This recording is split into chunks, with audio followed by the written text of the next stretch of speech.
आमीन। तो आलसी मत बनिए। आमीन। वहां बैठे मत रहिए। मैं परमेश्वर पर विश्वास करता हूं, मैं उन पर भरोसा करता हूं, मुझ पर प्रभु का अनुग्रह है। आमीन। और मुझ पर आन पड़ेगा। नहीं, आपको इसको आजमाना होगा। आपको इंटरव्यू के लिए जाना पड़ेगा और जब आप वहां पर जाएंगे आपको अपनी आत्मा में ये महसूस होगा। आमीन। आप ये महसूस करेंगे। आमीन। एक सबसे बड़ी बाधा जो लोगों को आती है आत्मा के पीछे चलने में, वो ये है कि उनकी एक दोषी अंतरात्मा होती है। और ये सबसे बड़ी बाधा है। नंबर एक बाधा है दोष भावना वाली अंतरात्मा। और बाइबल कहती है कि यीशु ने इसे सुलझा लिया। इब्रानियों 10 में ये लिखा है, क्योंकि व्यवस्था जिसमें आने वाली अच्छी वस्तुओं का प्रतिबिंब है पर उनका असली स्वरूप नहीं है, इसलिए उन एक ही प्रकार के बलिदानों के द्वारा जो प्रतिवर्ष अचूक चढ़ाए जाते रहे हैं, पास आने वालों को कदापि सिद्ध नहीं कर सकती। सिद्ध किसमें? इसमें पहले का अध्याय कहता है कि अंतरात्मा में सिद्ध। आप जानते हैं कि हम परफेक्ट बिल्कुल भी नहीं है। स्वर के स्वर हम कभी भी अपने व्यवहार द्वारा सिद्ध नहीं हो सकते हैं, राइट? पर हम अपने अंतरात्मा में सिद्ध हो सकते हैं। और अंतरात्मा में सिद्ध होना क्या है? इसका मतलब है कि पाप के प्रति कोई भी सचेतना नहीं है। एक सिद्ध बलिदान में हमारे जीवन के सारे पाप हटा दिए जाते हैं, सारे के सारे पाप। यहां इब्रानियों 10 में लिखा है कि व्यवस्था जिसमें आने वाली अच्छी वस्तुओं का प्रतिबिंब है पर उनका असली स्वरूप नहीं, इसलिए उनका एक ही प्रकार के बलिदानों के द्वारा जो प्रति वर्ष अचूक चढ़ाए जाते हैं, पास आने वालों को कदापि सिद्ध नहीं कर सकती। नहीं तो उनका चढ़ाना बंद क्यों नहीं हो जाता? इसलिए कि जब सेवा करने वाले एक ही बार, यह शब्द एक ही बार है, हैपेक्स, जिसका मतलब है एक ही बार, हमेशा के लिए सेवा करने वाले एक ही बार शुद्ध हो जाते, तो फिर उनका विवेक उन्हें पापी न ठहराता। अब और क्या नहीं, पाप के प्रति विवेकशीलता। किंग जेम्स में लिखा है, उनका विवेक उन्हें पापी न ठहराता। अब क्या है जो हमारे विवेक को पापी नहीं ठहराता है?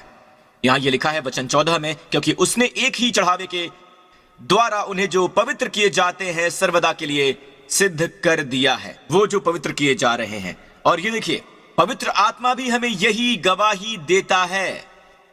ये वो क्षेत्र है जहां बहुत से लोग पवित्र आत्मा को समझ नहीं पाते हैं और वो कहेंगे कि पवित्र आत्मा मुझे मेरे पापों के लिए दोषी ठहराता है, दोषी ठहराता है।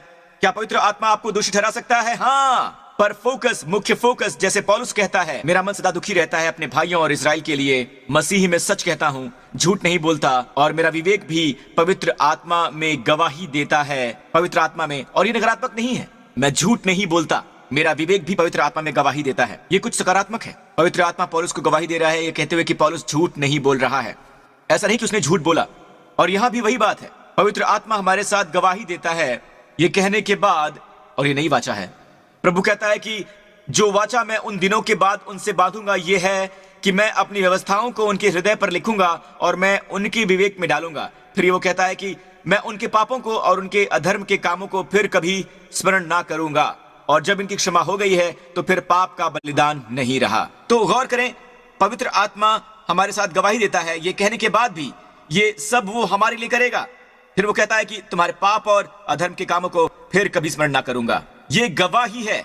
गवाही असल में वो सब कुछ है जो नई वाचा को कार्यशील करती है। नई वाचा इस तरह से है, परमेश्वर कहते हैं ये उस वाचा के समान न होगी जो मैंने उनके बाप दादों के साथ उस समय बांधी थी, जब मैं उनका हाथ पकड़कर उन्हें मिस्र देश से निकाल लाया था, क्योंकि ये मेरी वाचा पर स्थिर न रहे। पर ये नई वाचा है, ये फेल प्रूफ वाचा है। फिर प्रभु कहता है कि मैं अपनी व्यवस्था को उनके मनों में और आपके मनों में डालूंगा। परमेश्वर कहते हैं मैं उसे उनके हृदय पर लिखूंगा। और बाइबल कहती है कि ये पहला क्लॉज है, राइट? वो मेरी इच्छा को जानेंगे। आमीन। और परमेश्वर कहते हैं और हर एक अपने देश वाले को और अपने भाई को ये शिक्षा न देगा कि तू प्रभु को पहचाने, क्योंकि छोटे से बड़े तक सब मुझे जान लेंगे, सब मुझे अंदर से जान लेंगे, छोटे से छोटे भी। मुझे खुशी है कि उसने छोटे से छोटे भी कहा। यह वाक्य मुझे आशा देता है। आमीन। छोटे से बड़े तक, ना कि बड़े से छोटे तक, सब मुझे जानेंगे, सब मुझे जानेंगे। परमेश्वर कहते हैं क्यों? परमेश्वर क्यों अपनी व्यवस्था हमारे हृदय में डालेंगे? हम अंदर से उनकी इच्छा क्यों जानेंगे? हमारे मन में, हमारे हृदय में हम क्यों अपने परमेश्वर को व्यक्तिगत रूप से जानेंगे? आमीन। और परमेश्वर कहते हैं मैं उनका परमेश्वर ठहरूंगा। और तीसरा वाला, मैं उनका परमेश्वर ठहरूंगा और वो मेरे लोग ठहरेंगे। आमीन। ये मुझे बहुत पसंद है, ये मुझे बहुत पसंद है। पहला वाला, मैं अपनी व्यवस्था उनके हृदय में डालूंगा। दूसरा वाला, मैं उनका परमेश्वर ठहरूंगा और वो मेरे लोग ठहरेंगे। जहां कहीं भी वो कहते हैं मैं उनका परमेश्वर ठहरूंगा, तो ये हमेशा कुछ चमत्कारी होता है, कुछ अलौकिक होता है। अगर आप एक पैंडेमिक के बीचों बीच हैं और मैं आपका परमेश्वर हूं, इसका मतलब क्या है? मैं आपकी रक्षा करूंगा, मैं आपको सलामत रखूंगा, मैं अकाल के बीचों बीच तुम्हें खुशहाल रखूंगा। आमीन। अगर आप बीमार हैं, परमेश्वर कहते हैं मैं तुम्हारा परमेश्वर ठहरूंगा। इसका मतलब है मैं तुम्हें चंगाई दूंगा, मैं तुम्हें चंगाई देने वाला हूं। आमीन। अगर तुम में कोई घटी है, परमेश्वर कहते हैं मैं तुम्हारे लिए ऐसा परमेश्वर हूं और तुम मेरे लोग ठहरोगे। इसका मतलब क्या है? मैं तुम्हारे लिए बनूंगा अल शदाय, मैं तुम्हारे लिए आपूर्ति बनूंगा। और तुम सब मेरे लिए सबसे आशीषित बनोगे।